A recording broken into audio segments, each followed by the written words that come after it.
Assalamualaikum warahmatullahi wabarakatuh. Halo teman-teman semua, selamat datang di channel saya Ahmad Royan. Saya mahasiswa psikologi, Fakultas Psikologi semester 3 di UIN Maulana Malik Ibrahim Malang.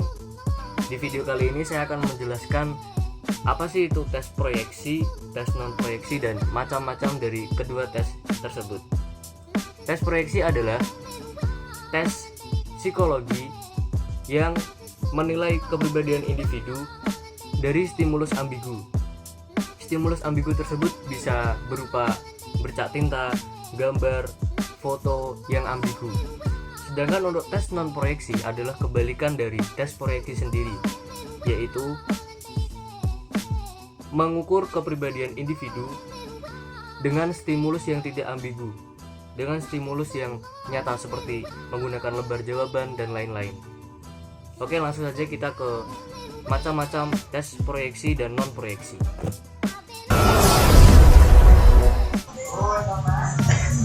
Oke, tes psikologi yang termasuk dalam tes proyeksi yang pertama adalah tes Rorschach.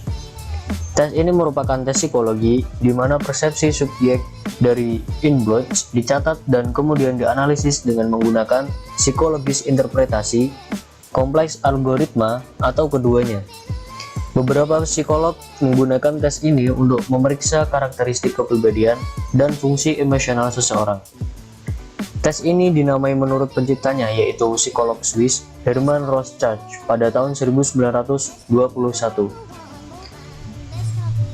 Dan tes Rorschach ini adalah tes proyektif yang paling banyak digunakan pada tahun 1960. Tujuan umum dari tes ini adalah untuk memberikan data tentang kognisi dan variabel kepribadian seperti motivasi, kecenderungan respon, operasi kognitif, afektif, dan persepsi pribadi atau interpersonal. Asumsi yang mendasarinya adalah bahwa seorang individu akan menggolongkan rangsangan eksternal berdasarkan perangkat persepsi khusus orang, dan termasuk kebutuhan, motif dasar, konflik, dan bahwa proses pengelompokan ini mewakili proses yang digunakan dalam situasi kehidupan nyata. Metode interpretasi berbeda. Sistem penilaian Rorschach telah digambarkan sebagai sistem pasak untuk menggantungkan pengetahuan seseorang tentang kepribadian.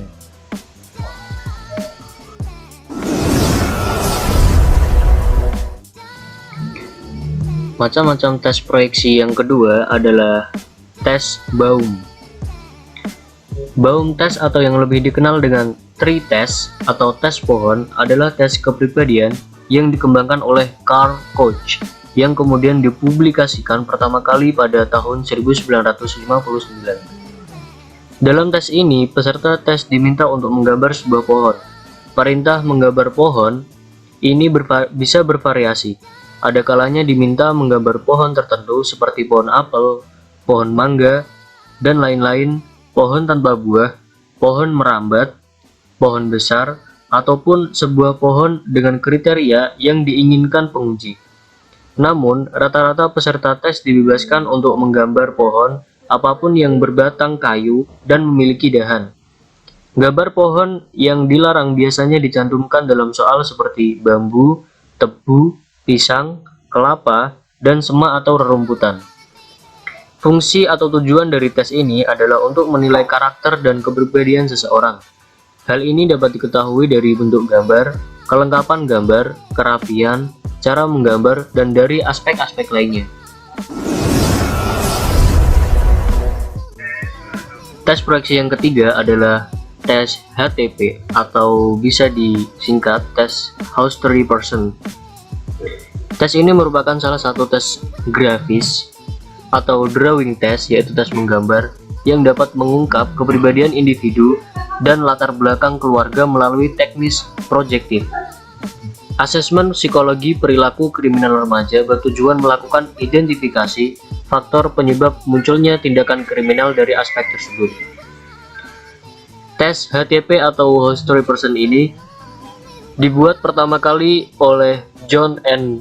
Buck dan W.L. Warren dari Western Psychological Service dan dikembangkan tahun 1947 dan direvisi tahun 1948, 1949, dan direvisi kembali oleh Buck and Warren pada tahun 1992. Tujuan dari tes Host-Read Person ini adalah untuk melihat dan meneliti seseorang dari segi emosi, imajinasi, dan dinamika kepribadiannya.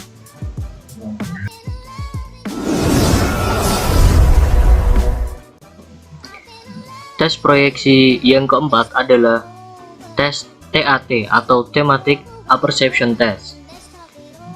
Tes TAT adalah jenis tes proyeksi dengan menjelaskan gambar ambigu.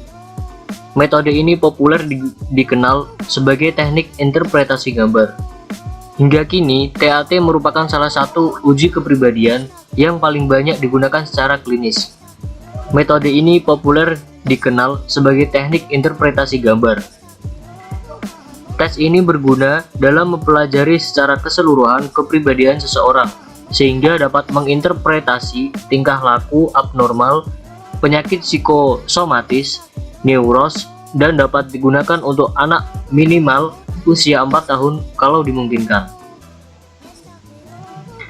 Tahun 1935, untuk pertama kali, Henry Murray dan Morgan mengembangkan Thematic Apperception Test dengan 30 kartu bergambar dan 1 kartu kosong.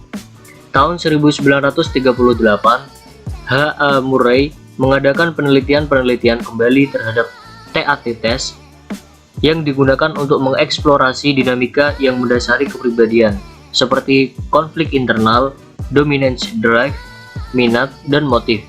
Setelah Perang Dunia Kedua, TAT diadopsi lebih luas oleh psikoanalisis dan dokter untuk mengevaluasi pasien yang terganggu emosinya.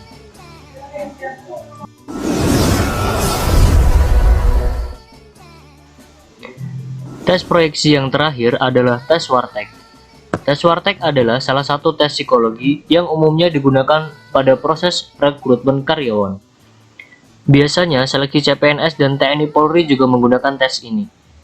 Tes Wartek diciptakan oleh F. Kruger dan L. Sander dari University of Leipzig yang kemudian dikembangkan oleh Erich Wartek dan Marian Kinge. Tes Wartek adalah salah satu bahan tes psikologi atau psikometri di mana peserta akan diminta untuk melengkapi gambar. Tes ini dibuat untuk mengetahui karakter seseorang dari segi imajinasi, emosi, dinamisme, reality function, dan kemampuannya dalam mengontrol sesuatu. Tes Wartek merupakan salah satu asesmen tes psikologi yang digunakan untuk evaluasi kepribadian atau personality assessment. Cakupan diagnostik dari tes Wartek adalah menggali fungsi dasar kepribadian seperti emosi, imajinasi, dinamika, kontrol, dan fungsi realitas yang dimiliki oleh individu.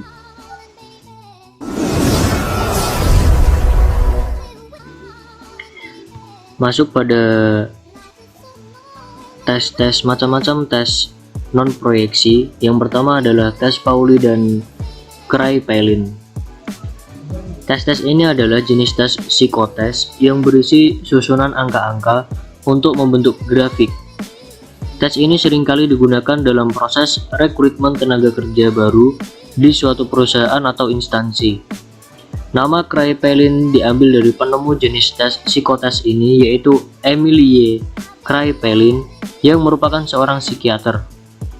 Mengerjakan tes Kraepelin ini sebenarnya mudah, hanya dengan menjumlahkan dua angka terdekat dengan nominal 0 sampai 9. Pada prinsipnya, tidak ada waktu yang cukup untuk mengerjakan tes koran tersebut, karena memang jumlah sangat banyak dan kita tidak dituntut untuk mengerjakan semua soal yang ada. Namun, interpretasi dari tes Kraepelin dapat digunakan oleh seorang Human Management Development atau HRD untuk mengetahui bagaimana karakter calon pegawai perusahaan. Tujuan dari tes ini adalah agar mengetahui karakter dan performa maksimal seorang calon pegawai. Maka dari itu, tekanan scoring dan interpretasi didasarkan pada hasil tes secara objektif. Hasil tes Kraepelin akan menginterpretasikan 4 hal, yaitu faktor kecepatan, faktor ketelitian, faktor keajegan atau ritme faktor, dan faktor ketahanan atau ausdauer faktor. Fungsi dari tes ini sendiri adalah untuk mengetahui tipe performa seorang dalam bekerja. Beberapa contoh implementasi tes Kraepelin pada calon pegawai misalnya, hasil penjumlahan angka yang sangat rendah, ini menjadi indikasi gejala depresi mental yang dialami oleh calon pegawai.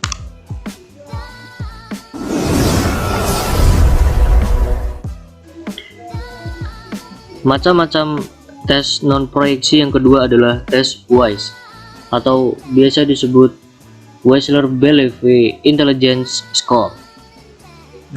Tes WISE adalah skala intelijensi Wechsler yang terstandar untuk mengukur kemampuan intelijensi manusia pada usia 17-75 tahun atau lebih.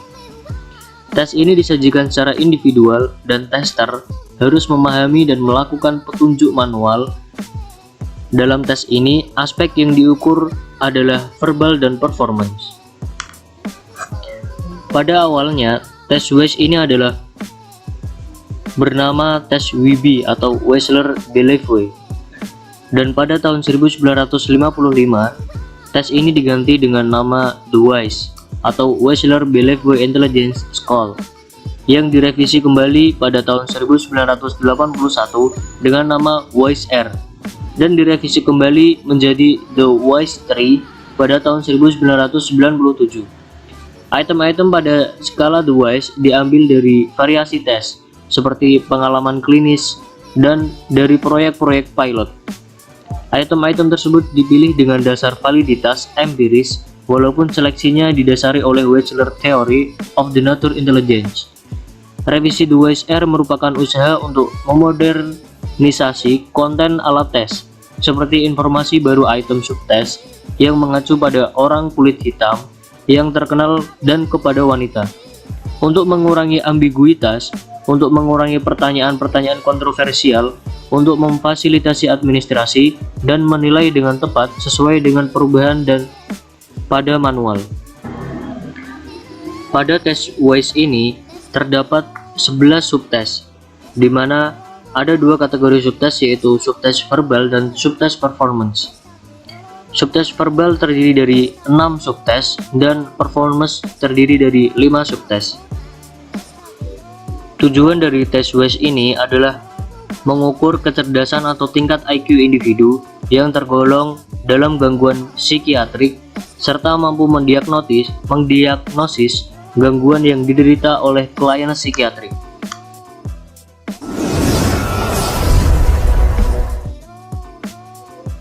Tes non-proyeksi yang ketiga adalah Edwards Personal Preference Schedule atau yang lebih dikenal dengan singkatan IPPS.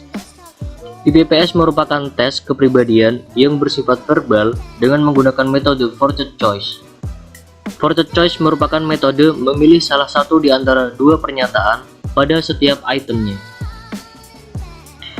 Edwards Personal Preference Schedule atau IPPS adalah salah satu tes kepribadian yang dirancang untuk mengukur kekuatan kebutuhan seseorang. Tes IPPS bertujuan untuk mengungkap 15 need atau kebutuhan yang ada pada diri seseorang. Bentuk tes IPPS berupa pasangan pernyataan berjumlah 225 pasang. Tugas subjek adalah memilih satu pernyataan dari pasangan pernyataan yang disajikan yang cocok atau sesuai dengan dirinya. Tes IPPS dikembangkan oleh psikolog dan profesor Amerika Alan L. Edwards pada tahun 1954. Tes ini dikembangkan dari teori kebutuhan yang diajukan oleh Henry Alexander Murray. Tes ini berisi 225 pertanyaan personality inventory yang bersifat preferensi, memaksa, objektif, dan non-proyektif.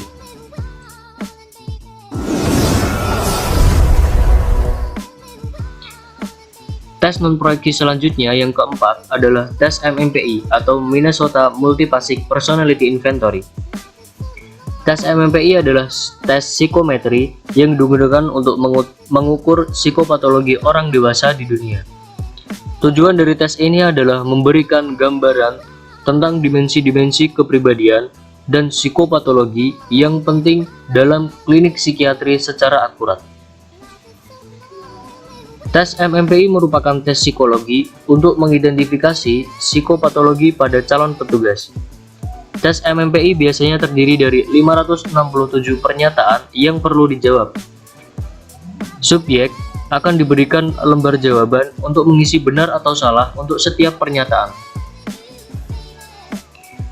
Starke R. Hathaway dan G.C. McKinley pada awalnya menggabungkan 1000 item terpilih dari berbagai sumber, termasuk sejarah kasus, laporan psikologis, buku bacaan, dan tes yang sudah ada. Kemudian mereka memilih 504 item yang dinilai independen satu sama lain. Skala lalu ditentukan secara empiris dengan memberikan item kepada kelompok kriteria dan kelompok kontrol. Kelompok kriteria yang digunakan untuk mengembangkan MMPI terdiri dari pasien psikiatri. 8 kelompok kriteria akhir terdiri atas setidaknya 50 pasien. Yang pertama adalah hipokondriasis, yang kedua pasien depresi, yang ketiga adalah pasien histeria, yang keempat penyimpangan terkait psikopati, yang kelima paranoid, yang keenam psikasthenik, yaitu individu dengan gangguan yang memiliki ciri penyangkalan yang berlebihan dan ketakutan yang tidak rasional. Yang ketujuh adalah skizofrenia, dan yang kedelapan adalah hipomania.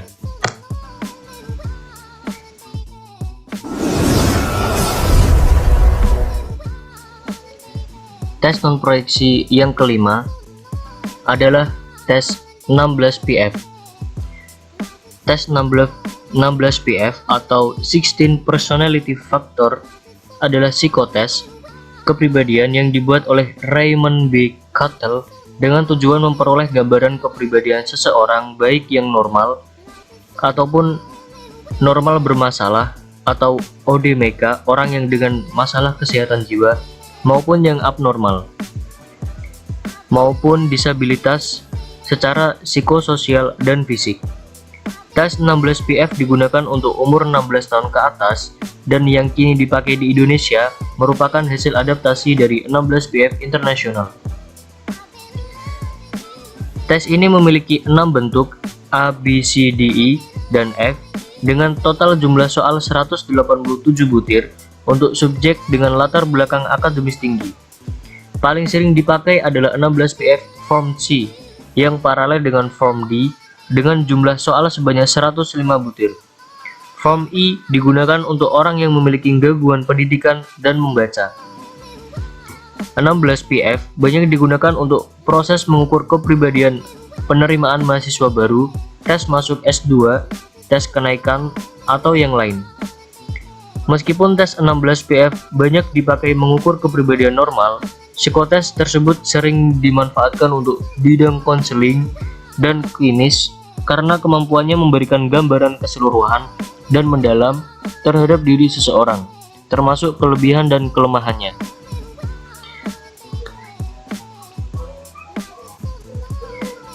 Tes kepribadian 16PF merupakan karya adaptasi dari 16 Personality Factor Questionnaire yang diciptakan Raymond B. Cattell. Tes ini diterbitkan oleh Institute for Personality and Ability pada tahun 1972. Pembuatan tes ini secara ilmiah bukan tanpa sebab. I'm an icon, man. I'm a girl about a 10. I should fuck her in a Benz.